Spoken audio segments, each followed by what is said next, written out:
ढांचा नहीं बचा, मुझे कोई गम नहीं सौंपता और ढांचे के टूटने का न मुझे कोई खेद है, न कोई पश्चाताप है, न कोई प्रायश्चित। तो इसका मतलब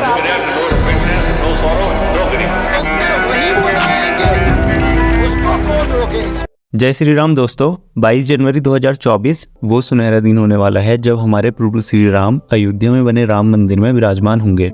पर ये सुनने में बड़ा ही सिंपल सा लगता है ना कि 22 जनवरी को राम मंदिर का उद्घाटन हो जाएगा। पर हमें ये बात नहीं भूलनी चाहिए कि इस दिन के लिए संघर्ष आज से करीब 500 साल पहले से चला आ रहा है। संघर्ष उन लोगों का जिन्होंने राम के लिए आवाज उठाई, संघर्ष उन लोगों का जिन्होंने इस दिन को देखने के लिए अपनी जान तक गंवा दी, संघर्ष उन लोगों का जिन्होंने राम के लिए बाबर की बनाई बाबरी मस्जिद को तोड़ डाला। तो दोस्तों मुझे नहीं लगता कि इस वीडियो को इससे ज़्यादा इंट्रोडक्शन की ज़रूरत है। तो हमने इस वीडियो को सिंपली 5 चैप्टर्स में डिवाइड किया है, जहाँ पहले चैप्टर में हम राम मंदिर की हिस्ट्री को समझेंगे, दूसरे चैप्टर में हम ये समझेंगे कि राम मंदिर विवाद में हमें कैसे न्याय मिला, तीसरे चैप्टर में हम समझेंगे कि मंदिर का कंस्ट्रक्शन कैसे किया गया है, और चौथे चैप्टर में ये समझेंगे कि मंदिर का उद्घाटन कैसे किया जा रहा है, और हमारे लास्ट चैप्टर में हम ये भी समझेंगे कि राम मंदिर का इम्पैक्ट हमारे देश में कैसा होगा। तो दोस्तों हम सभी लोग ये जानते हैं कि बाबर ने साल 1528 में अयोध्या में बने भगवान श्री राम के मंदिर को गिराकर वहाँ मस्जिद बनवाई। पर हम में से बहुत ही कम लोग ये जानते हैं कि अयोध्या में राम मंदिर हमारे प्रभु श्री राम के पुत्र कुश द्वारा बनाए गए थे। और बताया ये भी जाता है कि उस समय अयोध्या में लगभग 3000 से भी ज्यादा भगवान सीताराम के मंदिर थे। पर 5th सेंचुरी ईसा पूर्व में जब ये मंदिर जर्जर होने लग गए थे, तब उज्जैन के राजा विक्रमादित्य ने इनमें से कुछ मंदिरों को फिर से ठीक करवाया था। फिर जब 21 अप्रैल 1526 में बाबर और इब्राहिम लोदी के बीच युद्ध होता है और बाबर धीरे धीरे करके अपना मुगल शासन पूरे भारत में स्थापित कर रहा होता है, तब साल 1528 में बाबर और उसकी सेना अयोध्या पहुंचती है।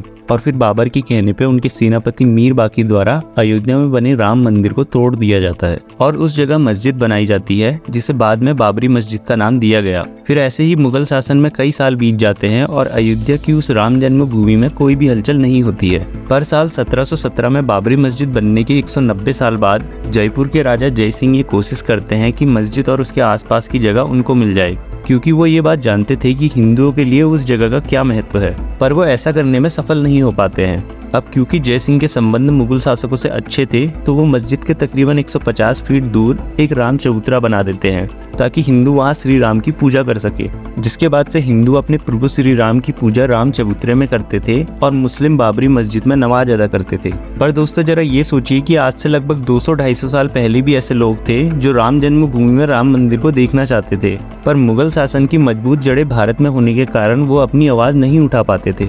और फिर जब 1757 से भारत में ब्रिटिश एम्पायर स्टार्ट हुआ, तब कई ब्रिटिश सर्वेयर ने भी ये बताया कि जिस जगह बाबरी मस्जिद है वहाँ पहले मंदिर था और उस मंदिर के ऊपर ही बाबरी मस्जिद को बनाया गया है। फिर हिंदुओं ने भी ये दावा किया कि उस कंट्रोवर्शियल जमीन पर पहले हमारे श्री राम का मंदिर था, जिसके बाद से उस कंट्रोवर्शियल जमीन पर नमाज के साथ साथ पूजा भी होने लगी। फिर आता है वो समय जब पहली बार राम जन्मभूमि को लेकर दंगे हुए। ये समय था 1853 का, जब अवध के नवाब थे वाजिद अली शाह। आपकी जानकारी के लिए बता दूं कि अयोध्या को ही पहले अवध के नाम से जाना जाता था। 1853 में हुई इस शुरुआत के बाद साधुओं के एक बड़े ग्रुप द्वारा लगातार आंदोलन जारी रहा और 1859 में ब्रिटिश गवर्नमेंट ने इस पर फैसला लिया, जिसमें विवादित जमीन को 2 हिस्सों में बांट दिया गया। जहां मस्जिद के अंदर का हिस्सा मुस्लिमों को दिया गया, वहीं बाहरी हिस्से में हिंदुओं को पूजा का अधिकार दिया गया। जिसके बाद 1885 में पहली बार ये मामला कोर्ट में पहुंचा, जहां निर्मोही अखाड़े के महंत रघुवर दास ने राम चबूतरे में छतरी लगाने की अर्जी दी, जिसे कोर्ट ने ठुकरा दिया। पर दोस्तों इससे ये बात साफ पता चलती है कि निर्मोही अखाड़ा कई सालों से राम जन्मभूमि के लिए लड़ाई लड़ रहा है। इसके बाद आता है 1934, जब फिर से विवादित जमीन को लेकर दंगे हुए और हिंदुओं ने मस्जिद के एंट्री गेट समेत मस्जिद को काफी नुकसान पहुंचाया, जिसे बाद में गवर्नमेंट द्वारा सही करवा दिया गया। फिर आता है वो समय जब हमारा देश आजाद हो जाता है। सभी को ये लगता है कि अब तो राम जन्मभूमि में राम मंदिर बन ही जाएगा, पर उस समय की कांग्रेस गवर्नमेंट इस मामले को लेकर शायद उतनी सीरियस नहीं थी। पर 1949 में ऐसा कुछ सामने आता है जिससे सारी कम्युनिटी हैरान रह जाती है। बताया गया कि 23 दिसंबर 1949 में मस्जिद के अंदर अचानक से श्री राम की मूर्ति प्रकट हो गई। पर मुस्लिम्स का ये कहना था कि हिंदुओं द्वारा जबरदस्ती उस मूर्ति को रात के अंधेरे में वहां रखा गया। इस मामले के सामने आने के बाद दोनों पक्षों के लोग भारी मात्रा में वहां इकट्ठा हो जाते हैं, जिसको देखते हुए उस समय के प्रधानमंत्री जवाहरलाल नेहरू ये फैसला लेते हैं कि मूर्ति को मस्जिद से हटाने के बजाय वहां जालीनुमा गेट लगा दिया जाए। इसके बाद 1950 में हिंदू महासभा के वकील गोपाल सिंह विशारद ने फैजाबाद जिला अदालत में अर्जी दाखिल कर रामलला की मूर्ति की पूजा का अधिकार देने की मांग की, जिसके बाद कई सालों तक हिंदू पक्ष और सुन्नी वक्फ बोर्ड अपने अपने तरीकों से उस जगह को अपने हवाले करने का दावा करते हैं, मगर कुछ होता नहीं है। फिर आता है वो समय जब विश्व हिंदू परिषद राम जन्मभूमि आंदोलन को शुरू करने के लिए एक ग्रुप बनाती है और इस ग्रुप को लीड कर रहे होते हैं लाल कृष्ण आडवाणी।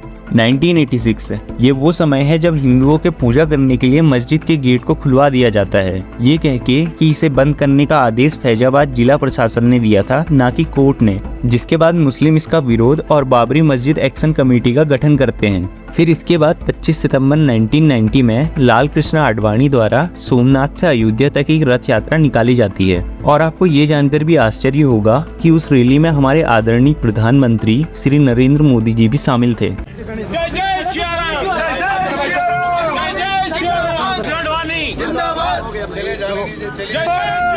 पर रथ यात्रा के खत्म होने के समय लालू यादव, जो उस समय बिहार के मुख्यमंत्री थे, वो ये बोलते हैं कि लाल कृष्ण आडवाणी जी अपनी यात्रा को यहीं स्थगित कर दे।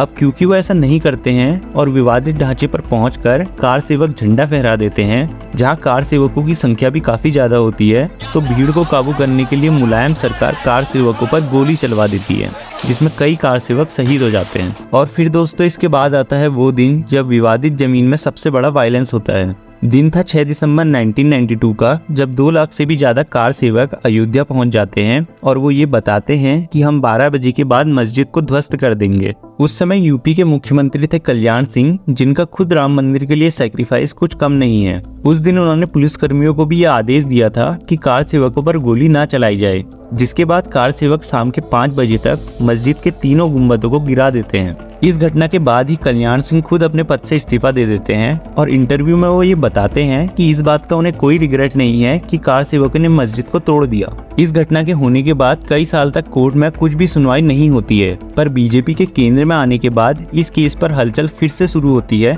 जिसके बाद आर्कियोलॉजिकल सर्वे ऑफ इंडिया से इस पर जांच करने के लिए बोला जाता है और वो अपनी रिपोर्ट में ये साफ कर देते हैं कि इस विवादित ढांचे के नीचे मिले अवशेषों से ये पता चलता है कि उस जगह पहले एक मंदिर था। और इसी रिपोर्ट को बेस बनाते हुए 2010 में सुप्रीम कोर्ट ने ये फैसला सुनाया कि विवादित जमीन को राम जन्मभूमि, निर्मोही अखाड़ा और सुन्नी वक्फ बोर्ड के लिए बराबर तीनों हिस्सों में बांटकर दे दिया जाए। मगर तीनों ही पक्ष इस फैसले से सहमत नहीं होते हैं और इस प्रस्ताव को वो ठुकरा देते हैं, जिसके बाद लगातार इस केस पर सुनवाई और जांच चलती रहती है। फिर अगस्त 2019 में इस केस से जुड़े सभी पक्षों की सुनवाई पूरी हो जाती है और नवंबर 2019 में सुप्रीम कोर्ट ये फैसला सुनाती है कि विवादित जमीन राम जन्मभूमि ट्रस्ट को दे दी जाए। दोस्तों मंदिर के कंस्ट्रक्शन की शुरुआत 5 अगस्त 2020 को प्रधानमंत्री नरेंद्र मोदी द्वारा भूमि पूजन सेरेमनी से हुई और उस दिन मंदिर की आधारशिला रखी गई, जिसके बाद से मंदिर का कंस्ट्रक्शन शुरू हुआ।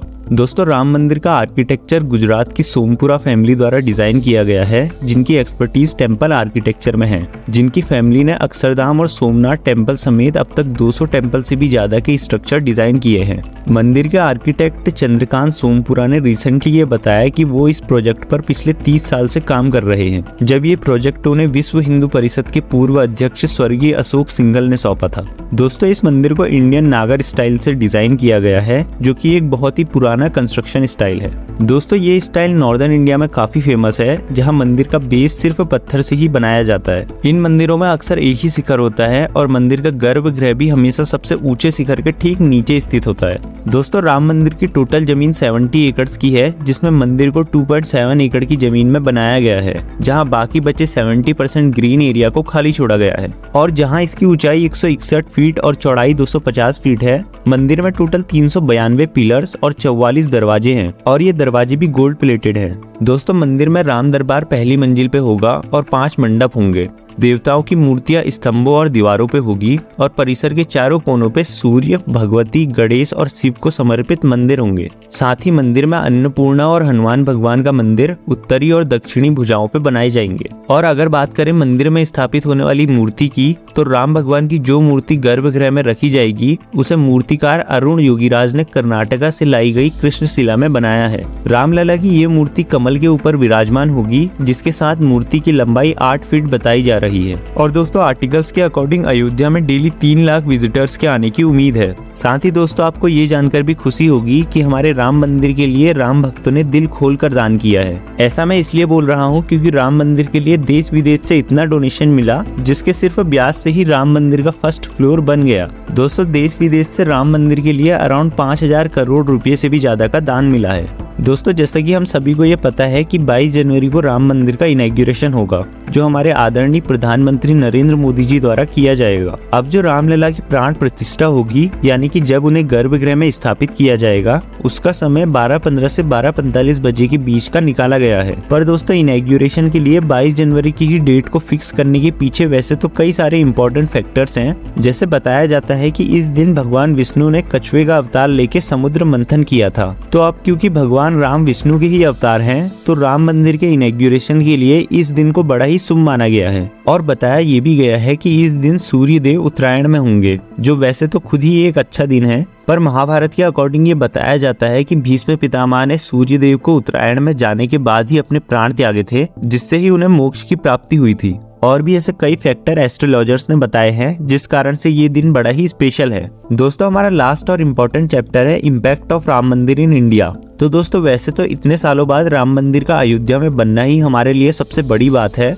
ये हम सारे हिंदुओं के लिए सबसे बड़ा आस्था का केंद्र है, चाहे इससे हमारे देश को फायदा हो या ना हो। पर हमारे राम का दोबारा अयोध्या में आना ही सबसे बड़ी बात है। पर दोस्तों फिर भी राम मंदिर के अयोध्या में बनने से हमारे कई फील्ड्स में इसका इम्पैक्ट पड़ेगा। दोस्तों CIT यानी को federation of all India traders के अकॉर्डिंग राम मंदिर का इकोनॉमिक इम्पैक्ट 50,000 करोड़ रुपए का होगा। और वैसे भी दोस्तों मंदिर लोगों को एम्प्लॉयमेंट देने का सबसे बड़ा सोर्स है। इससे लोकल बिजनेसेस में ग्रोथ होती है, साथ ही मंदिर के जरिए कल्चरल और हैंडक्राफ्ट मार्केट के लोगों को रोजगार मिलता है। और मंदिर के लिए जो इंफ्रास्ट्रक्चर डेवलपमेंट होता है, जैसे रोड, ट्रांसपोर्टेशन फैसिलिटी और यूटिलिटीज, तो उनमें काम करने वाले लोगों को भी एम्प्लॉयमेंट मिलता है। तो दोस्तों वैसे तो ऐसी बहुत सी चीजें हैं जिन पर राम मंदिर का इम्पैक्ट पड़ता है, पर वीडियो को ज्यादा लंबा ना करते हुए इस वीडियो को यहीं एंड करते हैं। तो दोस्तों अगर ये वीडियो आपको पसंद आई हो तो वीडियो को लाइक और चैनल को सब्सक्राइब करना और बेल नोटिफिकेशन को ऑन करना, ताकि हमारी आने वाली वीडियोस का नोटिफिकेशन आपको मिलता रहे।